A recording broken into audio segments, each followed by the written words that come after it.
Hi friends, అందరికీ ఎలా ఉన్నారు? బాగున్నారా? మేమైతే బాగున్నాం. మీరు కూడా బాగుండాలని కోరుకుంటున్నాను. డైలీ చేసినట్టే ఉప్మా కోసం అని పోపు వేస్తున్నాను.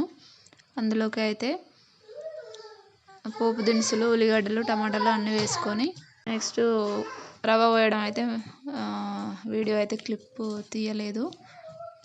నెక్స్ట్ అయితే మిల్క్ అయితే తెచ్చబెట్టాను. మార్నింగ్ రొటీను అది. నెక్స్ట్ అయితే మా పిల్లలు అయితే బొమ్మలన్నీ అక్కడిక్కడ పడేశారు. అవన్నీ తీసి ఒక డబ్బాలోకి అయితే వేశాను. రోజు అయితే నాకు ఇది ఒక పని. పిల్లలతోటి అయితే బొమ్మలన్నీ ఒక డబ్బాలో వేయడం, వాళ్ళు తీసాము బయట వేయడం, ఇవన్నీ దోలాడి అయితే అందులో డబ్బాలోకి అయితే వేస్తున్నాను. నెక్స్ట్ అయితే మా చిన్నోనికి తినిపించాను. మా పెద్దోనికి వాడే తింటాడు. నెక్స్ట్ మా అమ్మలమ్మకి తినిపించాను. ఆఫ్టర్నూన్ బ్లాగ్ వచ్చేసి వాటర్ అయితే హీట్ చేస్తున్నాను. మా పిల్లలకైతే కోల్డ్ చేసింది, అందుకనే హీట్ వాటర్ అయితే తాపుతున్నాను వాళ్ళకి. నెక్స్ట్ అయితే బట్టలు అయితే పిండేసాను, అన్నీ అయితే ఆరేసాను దన్నానికి.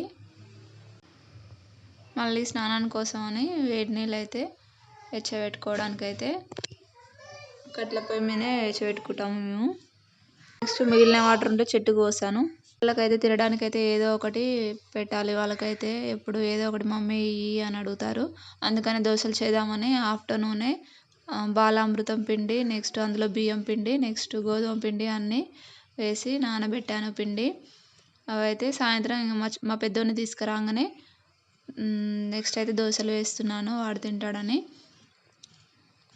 ఇట్లా అయితే దోశలు వేస్తున్నాను. నెక్స్ట్ ఆయిల్ పెట్టేసి దానికి తర్వాతకైతే దోశలు తీసేసి వానికి, మా పెద్దోనికి అయితే ఇచ్చాను, తిన్నాడు వాడైతే.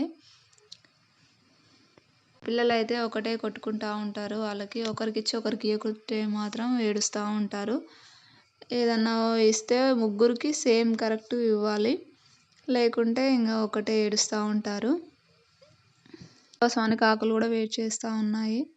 మా అమ్మలమ్మకి అయితే వాళ్ళ డాడీ అయితే బొమ్మలు కొనించాడు షాప్లో. వాటితోటి అయితే ఆడుకుంటూ ఉంది తను. కొనించాడు అంటే ఆమెకి అంతులేని హ్యాపీనెస్. దాంతో అయితే మస్తు పిల్లలు అయితే ఇద్దరు ఆడుకుంటున్నారు. వాళ్ళని చూసుకుంటూ ఇంట్లో పనులు చేసుకుంటూ పిల్లల హెల్త్ మాత్రం కాపాడుకోవాలండి. వాళ్ళ హెల్త్ కాక పాడైందంటే ఇక హాస్పిటల్లో అయితే మనం అయితే పెట్టలేము మనీ, అంత మనీ పెట్టాల్సి వస్తుంది. అదేదో వాళ్ళకి హెల్తీ ఫుడ్ పెట్టి కాపాడుకుంటే చాలు. ఇప్పుడైతే ఉన్న టైం అయితే అస్సలు వేస్ట్ చేసుకోవద్దు. కొంచెం టైం దొరికినా కానీ ఏదో ఒక వర్క్ చేసుకుంటూనే ఉండాలి. మళ్ళీ వీడియోస్ తీసుకొని యూట్యూబ్లో అయితే అప్లోడ్ చేయడానికి ట్రై చేస్తున్నాను. ఈ చపాతీలు చేయడం అయితే చాలా ఈజీ అనుకుంటాం, కానీ చాలా టైం పట్టుద్ది. మా పిల్లలు పడుకున్నప్పుడే చేసేస్తాను నేనైతే. పిల్లలకి తినడానికి ఈవినింగ్ టైంలో ఏదో ఒకటి ఉండాలి అని ఇలా దోశ, చపాతీలు అయితే చేస్తాను నేను. మధ్యాహ్నమే చేస్తాను పిండి పిసుక్కొని. నెక్స్ట్ అయితే అవి కాల్చడం అయితే ఇంకా ఈవినింగ్ టైంలోనే చేస్తాను. ఇంకొక విషయం తెలుసా, నిలబడి నీళ్ళు తాగొద్దంట, కూర్చొని వాటర్ తాగాలి. నిలబడి నీళ్ళు తాగితే ఫ్యూచర్లో మనకి కాళ్ళ నొప్పులు అయితే వస్తాయి. అందుకని ఎంతసేపు ఉన్నా కానీ మనం కూర్చొని నీళ్ళు తాగడానికైతే ట్రై చేయాలి. రేపు లైఫ్ అనేది ఆలోచించుకోవాలి. కాబట్టి పిల్లలకు అయితే ఎక్కువ ఆయిల్ ఫుడ్ అయితే ఇవ్వద్దు. ఎందుకంటే వాళ్ళకి ఆయిల్ ఫుడ్ ఇస్తే అజీర్తి ఇలాంటి సమస్యలు వస్తాయి. వాంతులు, మోషన్స్, మళ్ళీ అవి అరగకపోవడం, ఇవన్నీ సమస్యలు వస్తాయి. అందుకనే వాళ్ళకి ఎప్పుడైనా హెల్తీ ఫుడ్ ఇవ్వడానికే ట్రై చేయాలి మనమైతే. ఫ్రూట్స్, చపాతీసు, దోశలు కూడా ఎక్కువ ఆయిల్ వేయొద్దు. చాలా తక్కువ ఆయిల్ వేసుకునేటట్టు మెయింటైన్ చేసుకోవాలి మనమైతే.